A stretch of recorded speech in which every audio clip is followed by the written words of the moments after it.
Fala pessoal, hoje vamos falar um pouquinho do MXRF11, ele mesmo, o maior fundo imobiliário em número de cotistas da Bolsa Brasileira. Tem aproximadamente 525 mil cotistas hoje no MXRF11. Lembrando que este vídeo não é uma recomendação de investimento, você é livre para correr riscos na Bolsa de Valores. Ter lucro ou prejuízo é de pura e exclusiva responsabilidade sua. Esse canal aqui não tem nada a ver com isso. Antes da gente ir para o relatório gerencial, que tem algumas marcações, vocês já viram, vamos falar um pouquinho, vamos trazer aqui o Status Invest, falar dos fundos imobiliários que tem o MXRF11 na carteira. Aqui a gente pode ver que tem vários fundos de fundos. Por exemplo, o BTG, fundo de fundos, Rio Bravo, XP, fundo de fundos, Mogno, Banco do Brasil, vamos ver quem mais.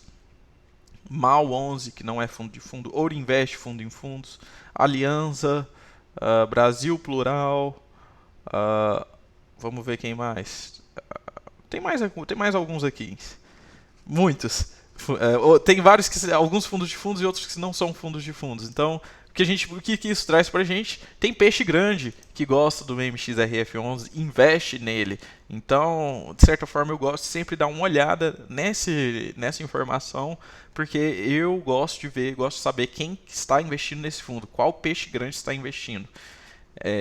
No meu ponto de vista, eu gosto de dar uma olhada rápida assim, por cima, isso aí é muito legal. O último rendimento do fundo foi 11 centavos, né? A cota patrimonial está em 10,6 e o PVP 0,97. A cota fechou o dia a 9,74. Fechou em 9,74, mas ela vale 10,6. Por isso que o PVP está menor do que 1. Ou seja, quando o PVP está 1, o fundo vale aquele preço. Quando o PVP está menor do que 1, o fundo está com desconto, ele está mais barato do que vale. E quando o PVP está maior do que 1, o fundo está mais caro do que ele vale. Isso aqui é como se fosse um desconto. O fundo está com um certo desconto e é como se fosse isso aí. Eu particularmente gosto de comprar fundos descontados, que estão com um PVP menor do que 1, mas lembrando que eu não estou recomendando, eu só gosto meu, opinião particular. O fundo traz aqui, agora vamos trazer o relatório, o gestor destaca que no dia 17 de maio a CVM reconsiderou por unanimidade aquela decisão que abalou o mercado, deixou todo mundo preocupado. Então essa decisão caiu e assim, e de certa forma isso é muito bom para o fundo, porque não vai ter mais mudança na forma como o fundo faz o pagamento, não vai ser por amortização nem nada, o fundo não tem o prejuízo que a CVM alegou que teria antes. Na verdade, a CVM deu tempo para o MXRF11 se adequar. A decisão eu vou deixar ela nos comentários aqui. Vocês podem ler, recomendo que leiam. Vou deixar o link para o relatório gerencial do fundo nos comentários também, na descrição do vídeo, aliás. Recomendo que leiam. Esse vídeo aqui só passa por cima dos acontecimentos mais importantes. Se você quer entender o fundo mesmo, eu recomendo que vocês leiam tudo, porque tem muita informação, é um pouco difícil de entender, por isso que eu estou gravando esse vídeo aqui para facilitar para vocês. O gestor traz que o fundo fechou com quase 525 mil cotistas e no mês eles investiram 114 milhões de reais apenas em um novo papel. Na parte dos FIIs que ele tem em carteira, eles investiram quase 28 milhões de reais em 2 fundos imobiliários que já estavam na carteira e não realizaram novos investimentos em permutas financeiras. O fundo traz um pouquinho mais embaixo também que temporariamente eles estão pausando os investimentos em permutas financeiras porque o cenário macro está mais desafiador. O que isso significa? Por que eles falam isso? Porque a gente sabe que a inflação está em alta, o governo aumentou as taxas de juros para tentar combater a inflação. Quando o governo faz isso, ele freia, é a medida que o governo tem para frear o consumo, o dinheiro fica mais escasso, não é um cenário muito legal que está vindo aí para frente, e um cenário desafiador de incertezas, onde o custo da mão de obra aumentou e o custo dos materiais também aumentou pra caramba, fica muito mais difícil, a margem de lucro reduz bastante e o risco aumenta. Então, de certa forma, o fundo não está investindo mais tanto em permutas financeiras, que trazem sim um bom retorno para o fundo, um retorno sensacional, mas num cenário desafiador não vale a pena correr tanto esse risco, e todo o dinheiro que voltar para o caixa, voltar para o fundo, o dinheiro que não é lucro da parte da realização, quando eles vendem os imóveis e tem a realização do lucro, eles vão reinvestir em novos CRIs, como uma medida de tentar reduzir o custo, o risco para a gente que é cotista. Então, isso aí, assim, de certa forma não é tão legal, mas de certa forma é ok, porque é uma medida que o fundo encontrou para reduzir risco e continuar entregando um rendimento legal para a gente. Aqui ele fala a parte que o regime, segundo o regime de caixa, o rendimento auferido foi de 10 centavos,4 por cota. Depois ele faz o detalhamento de onde que veio cada coisa. 20 milhões veio dos CRIs, os fundos imobiliários veio 2 milhões e 300 mil reais. Ok, depois aqui na distribuição de rendimento, o gestor ainda comenta que o rendimento pelo valor patrimonial, que foi a 10,6, foi em 131% do CDI, ou seja, está ganhando do CDI. Ok. Eu tava só vendo se esse 131% era considerando os 15% ou não. O fundo teve 25 milhões de receitas no mês de abril e distribuiu, descontando as despesas, eles distribuíram 24 milhões 864 mil. O que eles fizeram para eles conseguirem esse 1 milhão a mais acima do resultado? Porque quando você pega as receitas, o que entrou em dinheiro e subtrai pelo gasto que teve 23 milhões. O resultado foi 23 milhões 407 mil reais. E eles distribuíram 24 milhões 864 mil. Ou seja, eles utilizaram um pouquinho da reserva que o fundo tinha para conseguir entregar os 11 centavos. Então a gente tem que ficar de olho bem atento nisso aqui, porque o fundo pagou um pouquinho mais do que ele teve nesse mês. Isso é um problema? Não. Mas se isso se repetir por muito tempo, isso se torna um problema. Então, assim, uma vez ou outra não tem tanto problema. Acho que no mês anterior eles fizeram isso também. Aqui embaixo dá para ver um pouquinho mais, descendo o relatório. Ele traz alguns gráficos e tudo mais, mas a parte que eu gostaria de ver está um pouquinho mais ali embaixo. Eu vou nela depois. Aqui, a distribuição nos últimos 12 meses por cota, a gente pode ver que lá, 12 meses atrás, o fundo estava pagando 7 centavos por cota e agora ele está pagando 11. Por quê? Inflação alta e Selic alta. Duas coisas altas que não estavam assim nos últimos 12 meses, por isso que o fundo teve esse aumento nos rendimentos. A gente pode ver que só a parte dos CRIs, o fundo gerou 9 centavos no mês, só na parte dos CRIs. Então foi muito dinheiro. A gente vê que no mês anterior, no mês de março, ele teve muito dinheiro que veio proveniente das permutas.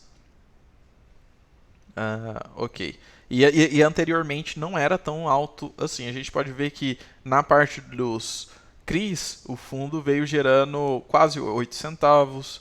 Depois aqui menos de 7, quase 8, 0,82, 0,65 e agora 0,9. Então a gente tem que ficar atentos de onde está vindo a receita. E o legal é que o resultado financeiro acumulado nos últimos 6 meses, eu gosto bastante disso aqui que ele mostra.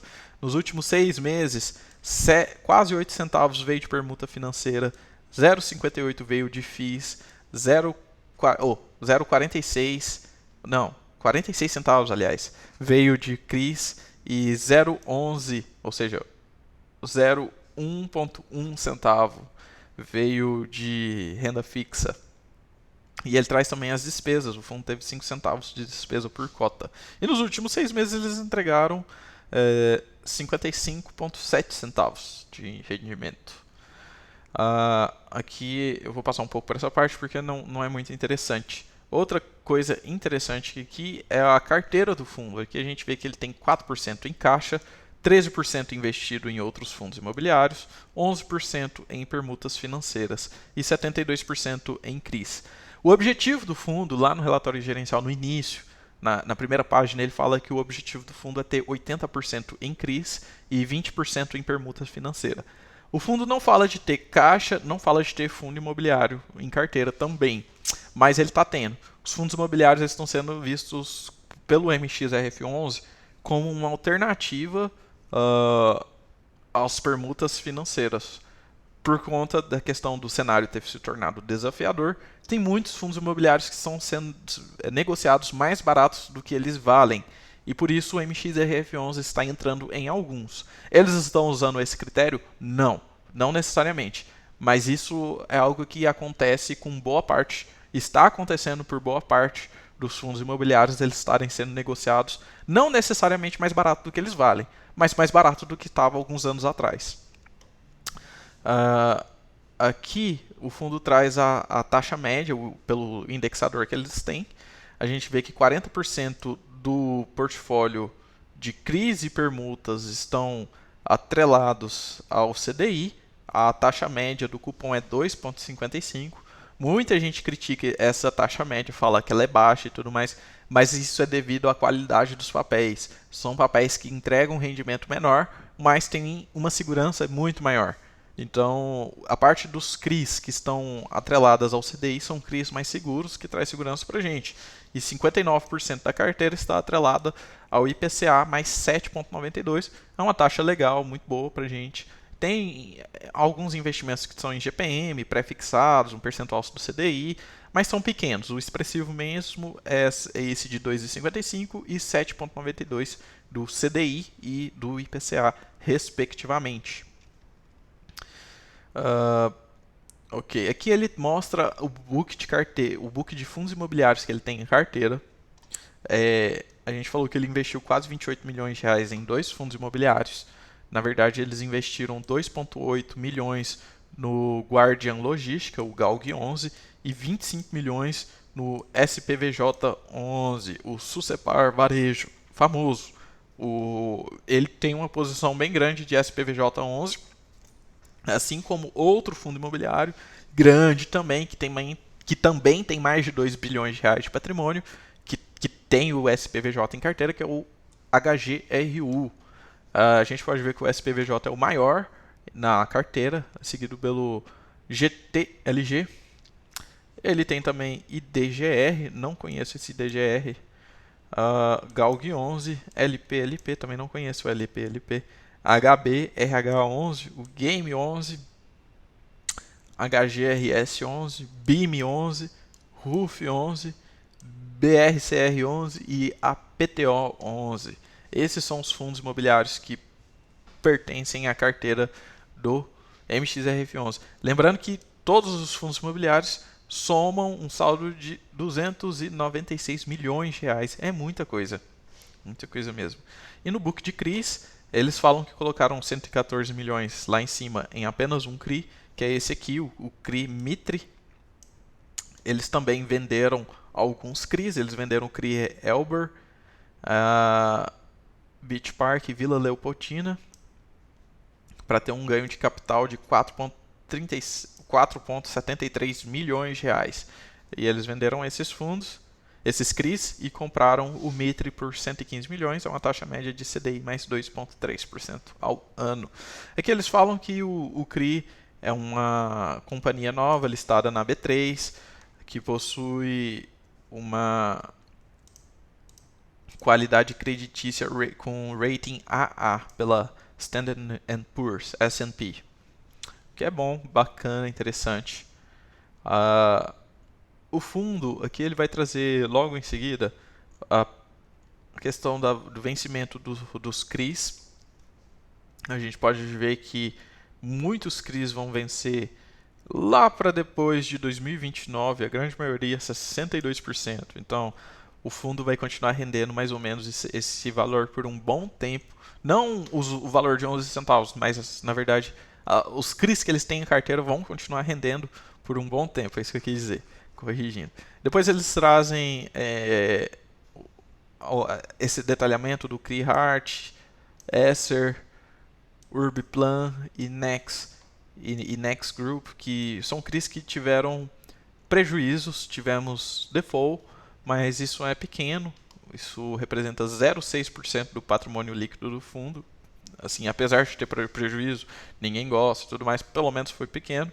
E aqui ele traz a composição da carteira dos CRIs. Eu não vou entrar em muito detalhe, eu vou falar só desse primeiro CRI, que é o CRI com o maior percentual em carteira, que tem um volume de 114 milhões.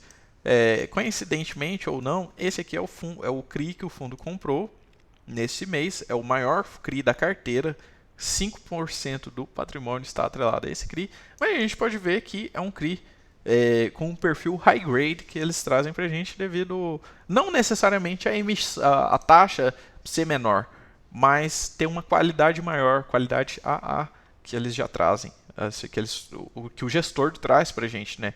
Não vou entrar em todos os detalhes dos CRIs que o fundo tem em carteira, porque senão o vídeo vai ficar muito grande, mas o bacana é que ele mostra a data de aquisição. A gente pode ver que em fevereiro eles adquiriram IPCA mais 5,5. Vamos ver outro que foi recente. Em fevereiro eles adquiriram CDI mais 3,15. Esse CDI 3,15 a gente pode ter uma ideia de que ele é um CRI perfil mais high grade, enquanto esse outro IPCA mais 5,5 de fevereiro é um perfil um pouco mais high yield, sem ser necessariamente um CRI high yield que vai render bastante. Mas o interessante do MXRF11 é essa questão. Ele tem alguns CRIs que são mais seguros e outros são um pouquinho mais arriscados para dar um rendimento melhor para a gente. Eu não vou trazer aqui toda a composição da carteira, eu estou rolando o mouse aqui para baixo, senão o vídeo vai ficar muito grande, mas eu recomendo todo mundo que entre no relatório gerencial do fundo, dê uma lida, porque é muito interessante. Para entender permuta financeira, é bem legal dar uma lida nessa parte aqui, porque eles explicam como que funciona o repasse, quando que o fundo espera ter lucro, que a gente pode ver que 80% do fluxo de dinheiro vem nos últimos 6 meses, aproximadamente, logo depois da fase do ABITS. Então, é interessante a gente dar uma acompanhada aqui embaixo na questão dos... Esse aqui é a parte das permutas financeiras do relatório. É bem interessante dar uma acompanhada no andamento das permutas financeiras, ver se a obra já foi entregue. Por exemplo, esse aqui já foi entregue em agosto de 2021. Vamos pegar algum que ainda não foi entregue. Logo embaixo, na verdade ele já foi entregue agora, né? Entrega em abril de 22. Vamos ver outro.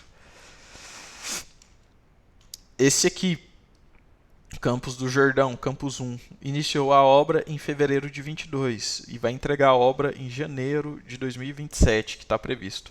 Esse empreendimento aqui de Campos do Jordão vai percorrer agora de 2022 por um bom tempo na carteira, e quando for lá para final de 2026, meio de 2026 mais ou menos, a gente vai estar começando a colher boa parte do rendimento, do lucro que esse empreendimento aqui de Campos do Jordão vai trazer para a gente. Assim, eu não vou entrar em detalhe de todos os permutas financeiras e CRIs que o fundo tem em carteira, só quis dar uma passadinha por cima, uma breve explicação, para que você mesmo possa fazer sua análise daqui para frente. Espero que vocês tenham gostado desse vídeo. Se você tem um MXRF11 em carteira, comenta aqui, faz um comentário, fala assim, eu tenho, vamos comentar. Curta o vídeo, compartilhe também, porque isso aí ajuda bastante para mostrar para o YouTube que o conteúdo que eu estou produzindo aqui é interessante e vale a pena ser indicado para outras pessoas. É isso aí, pessoal. Um grande abraço e até mais.